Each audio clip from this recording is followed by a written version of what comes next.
바울은 앞선 8장에서 고린도 교회 안에 있었던 우상에게 바쳐진 제물을 먹는 문제, 이것들을 말했습니다. 여기에 대해서 나는 복음 안에서 자유하다, 나는 복음에 대한 지식이 있기 때문에 내가 원하는 대로 행동해도 된다라고 하는 사람들에게 이야기를 하는 것이죠.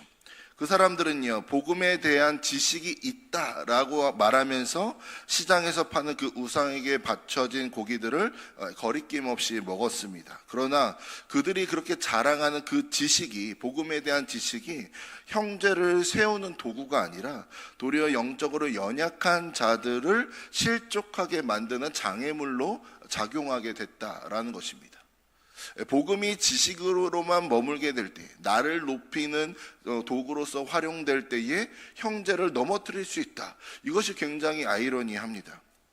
참된 신앙의 증거는 교리를 얼마나 많이 아는가, 얼마나 많은 프로그램에 참여했는가, 이것이 아니라 그 지식이 그리스도의 사랑에 의해서 통제되고 있는가, 무분별한 자랑이 아니라 성도를 세우는 일을 위해서 절제되고 있는가, 여기에 있다라는 것입니다. 그래서 바울이 8장 끝에서 이렇게 말합니다.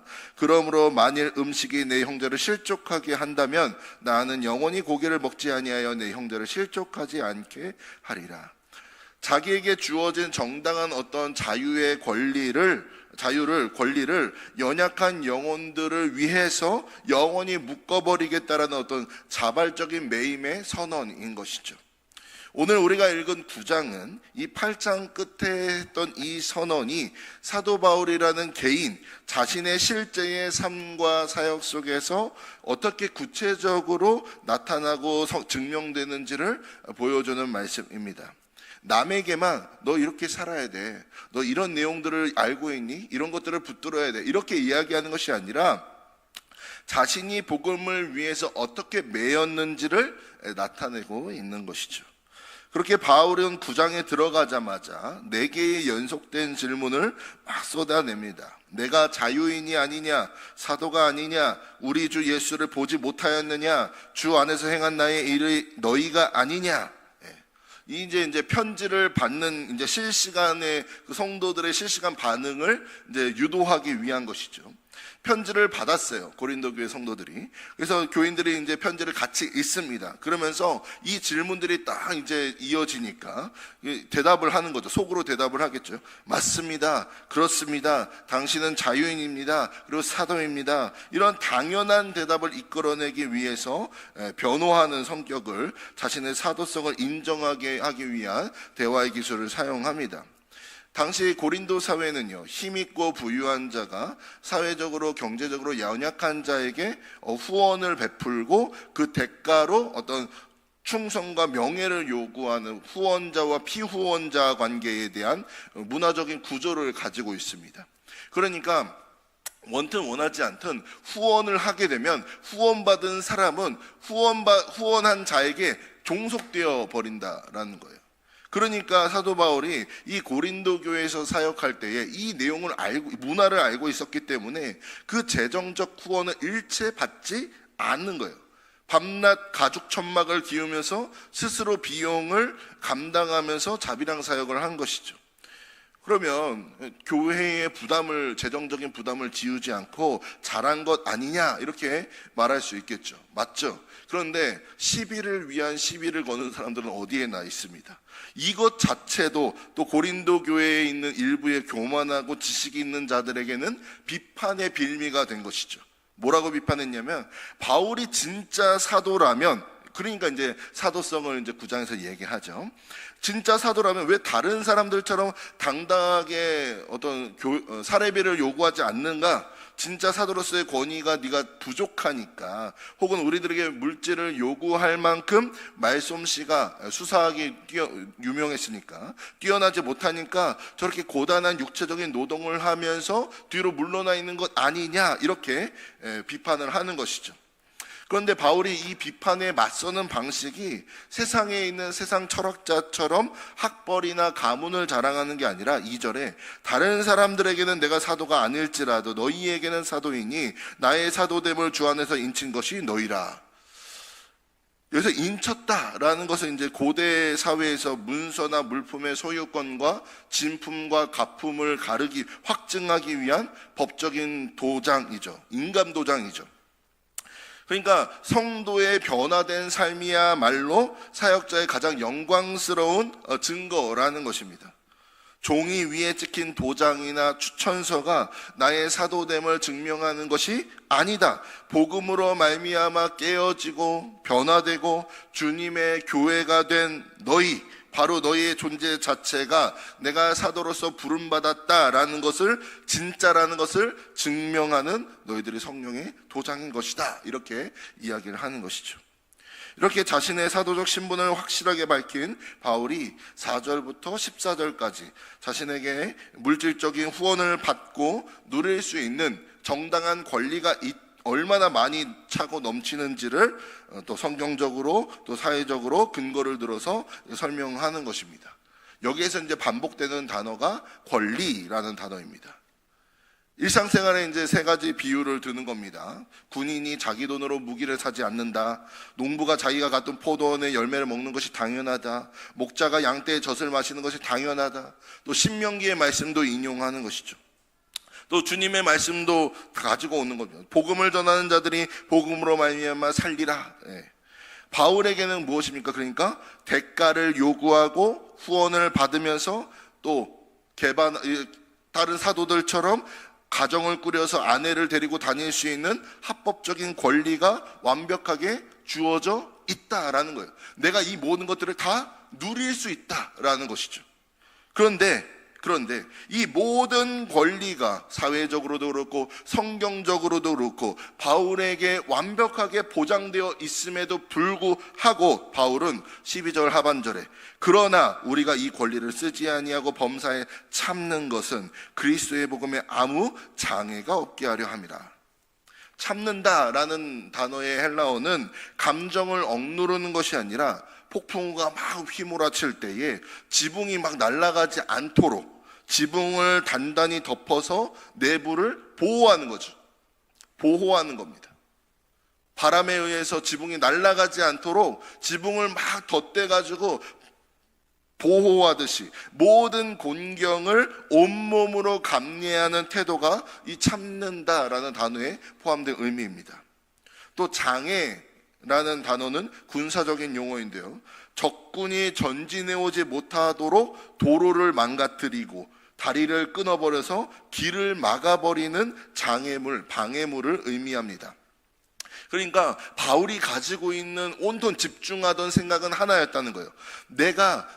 나에게 주어진 자유, 나에게 주어진 권리, 이것들을 주장해가지고 교회의 어떤 재정적인 부담을 주거나 돈 때문에 예수를 파는 장사꾼이라는 오해를 사게 된다면 그거면 안 된다는 거예요. 그것은 죄인들이 그리스도 앞으로 나오는 구원의 도로를 끊어버리는 방해물이 될 거라는 것이죠. 무엇입니까?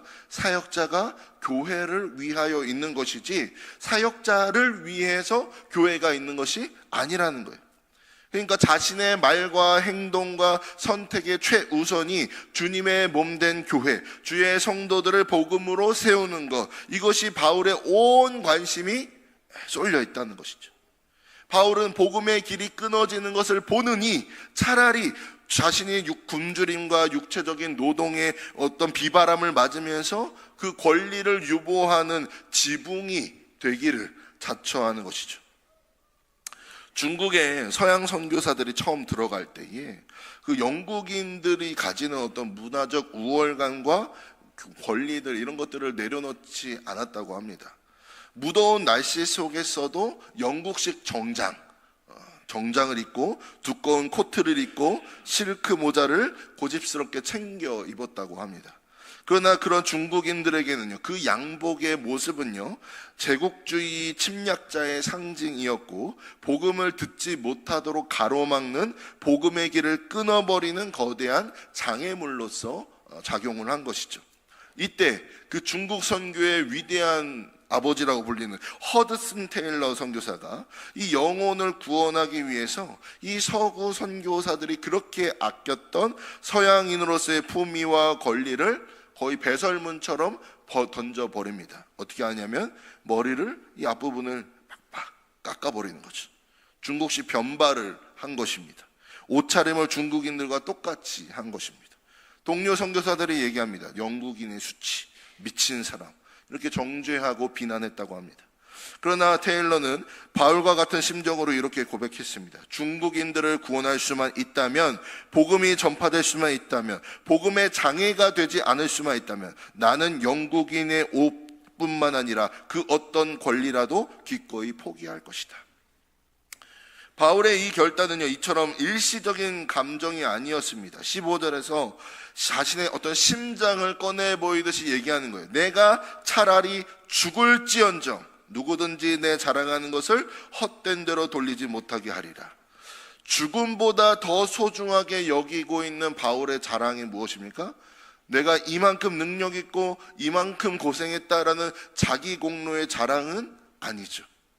세상의 후원자 가치와 그 체제와 논리에 매이지 않고 사람들의 탐욕과 구별되어서 오직 하나님의 복음을 순수하게 대가 없이 거저 전할 수 있는 그 권리를 포기하는 특권, 그 자체를 자랑으로 삼았다는 거예요. 복음을 전할 수 있는 그 권리, 복음을 위하여 내가 가진 것을 내려놓을 수 있는 것들을 특권으로 여겼다는 거죠. 아무나 이렇게 못 산다는 거예요. 복음에 매이지 않으면, 복음을 진정으로 붙들지 않으면 복음을 위한 삶을 누구도 쉽게 살지 못한다는 것입니다. 복음을 알고 있습니다. 복음에 대한 지식이 있습니다. 그러나 그렇게 살아가기는 어렵다는 것이죠.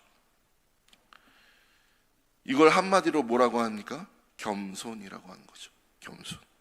자신의 권리를 포기하고 그렇게 사역하는 이 위대한 헌신을 하면서도 이것이 하나님 앞에서 자신의 공로가 될 수 없음을 명확히 선언하는 것입니다. 이 자리에 계시는 훈련 과정을 통과하신 분들이 공통적으로 고백하는 것이 무엇입니까? 모든 것이 하나님께 영광이 된다는 거예요. 내가 이 과정을 선택하고 내가 이 모든 것들을 통과한 것처럼 보이지만 결국 그 모든 것들을 허락하신 것이 하나님이시라는 거죠. 그러니까 나의 공로가 드러나지 않는 거예요. 16절에 내가 복음을 전할지라도 자랑할 것이 없음은 내가 부득불할 일임이라. 자랑할 수가 없습니다.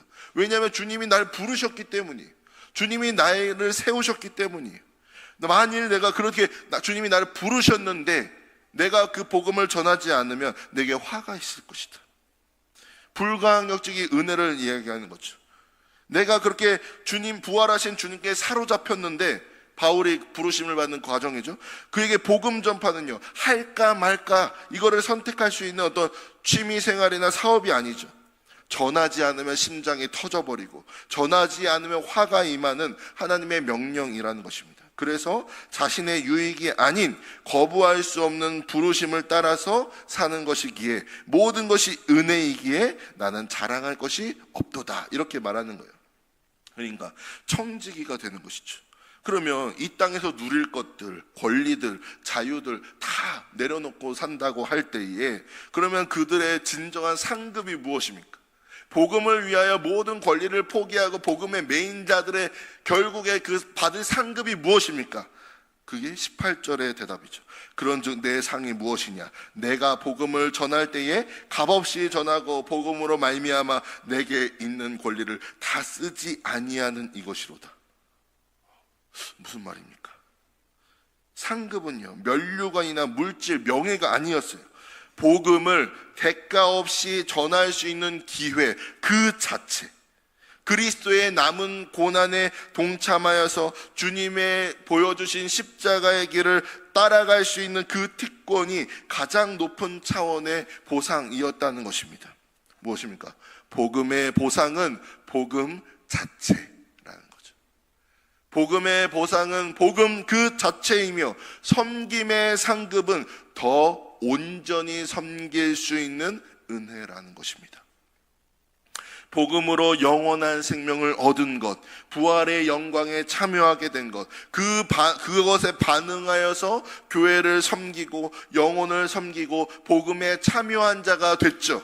근데 어느 순간에서부턴가 사람의 칭찬, 사람의 인정, 이 땅의 유익들, 사람들의 인정을 얻기 위해서 섬기고 복음을 대하는 우리들의 연약한 모습들이 어느샌가 드러나게 되는 것이죠. 복음의 보상은 복음 그 자체라는 것입니다. 뭡니까? 주님을 더 깊이 알아가고 만나는 것.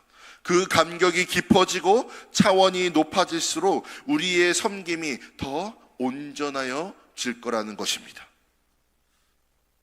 19절은 자발적 매임의 끝이입니다. 내가 모든 사람에게서 자유로우나 스스로 모든 사람에게 종된 것이 더 많은 사람을 얻고자 함이라. 얻다, 경제적인 유익을 이야기하는 단어입니다. 바울이 가지고 있는 자산은 영원한 사망으로 달려가던 죄인이 구원받아서 그리스도께로 돌아오는 그것이었어요. 그래서 20절부터 22절까지 상대방의 눈높이에 맞추는 어떤 복음의 유연성을 보여주는 겁니다. 유대인에게는 율법 아래에 있는 자같이, 이방인에게는 유대적 의식법을 강요하지 않고 약한 자에는 약한 자같이 됐다는 거예요. 이게 중심을 잃은 타협은 아니라는 것입니다. 그리스도의 율법 아래에 있는 자였죠. 그리스도의 율법은 형제를 위하여 목숨을 버리신 십자가의 사랑법이었어요. 낮아짐과 겸손과 섬김의 본이었다는 것이죠. 그래서 22절 하반절에 내가 여러 사람에게 여러 모습이 된 것은 아무쪼록 몇 사람이라도 구원하고자 하매니, 어떤 진리를 버리는 타협의 모습이 아니라 불변하는 복음을 품고 자신의 그릇을 상대방의 눈높이에 맞춰서 깨뜨리는 치열한 자기 부인과 성육신적인 사랑의 실천이라는 것입니다. 이걸 뭐라고 했습니까? 겸손이라고 했다는 거예요. 복음을 붙든 자들의 반응이 무엇이라고 합니까? 겸손이라고 이야기하는 것이죠. 그래서 바울은 본문 이후에 24절부터 썩지 아니할 그 면류관을 얻기 위한 운동장에서 다름질하는 달리기 선수 혹은 권투 선수 이미지를 가져옵니다. 내가 내 몸을 쳐서 복종하게 함은 내가 남에게 전파한 후에 자신이 도리어 버림을 당할까 두려워함이로다. 그러니까 오늘 본문에 그 자발적으로 매인다, 내가 권리를 포기하고 복음에 매였다라는 다른 표현인 것이죠. 만약 입으로는 이 바울이 복음에 대해서 이렇게 외쳤는데 자신이 가져야 되는 당연한 권리들, 물질의 권리, 어떤 감정적인 권리, 인간적인 기득권을 조금 더 손해보지 않으려 했다면 이 편지는, 고린도전서는 위선자의 입바른 소리로 남았을 것입니다. 꼰대의 잔소리로 끝났을 것입니다. 경주에서 이탈했고 하나님 앞에서 낙오자로 판정받았을 것입니다. 그러나 바울에게 있어서 이 권리 포기는 고통스러운 의무가 아니었다는 거예요. 23절에 내가 복음을 위하여 모든 것을 행함은 복음에 참여하고자 함이라. 참여한다라는 단어는 복음의 은혜와 영광을 함께 나누는 동역자, 공동상속자를 뜻합니다. 그러니까 거기에 함께해서 복음을 더 깊이 누린다는 거예요.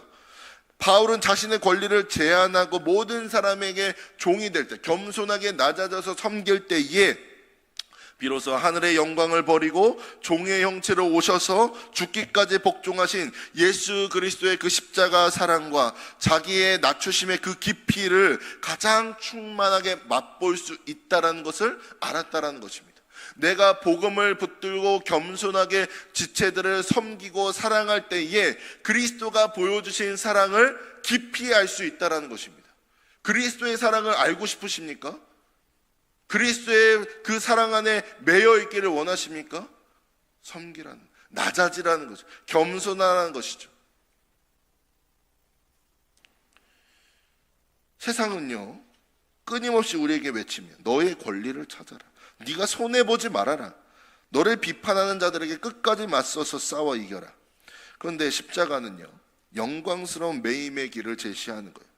우리는 교회 안에서 또 가정과 일터에서 얼마나 우리의 권리를 내세웁니까?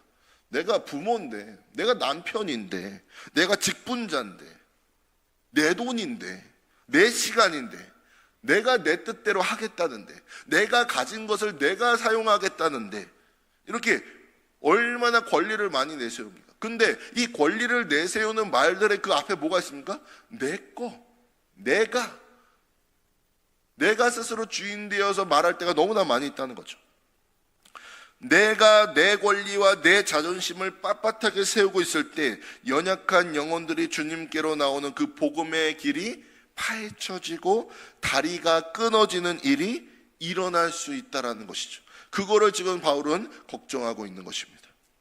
교회 안에서 섬김의 자리에 있다가 내 의견이 받아들여지지 않을 때가 있습니다. 거절당할 때, 나의 헌신을 누군가 알아주지 못할 때, 우리는 즉각적으로 어떤 내 마음속에 고개를 드는 공로의식, 내가 이만큼 했는데, 이런 마음들이 올라올 수 있습니다. 이럴 때 밀려오는 그 섭섭함과 자기 공로의식은 내가 교회의 주인이 아니라 주님의 무익한 청직이라는 사실을 잊어버렸기 때문에 찾아오는 현상인 것입니다.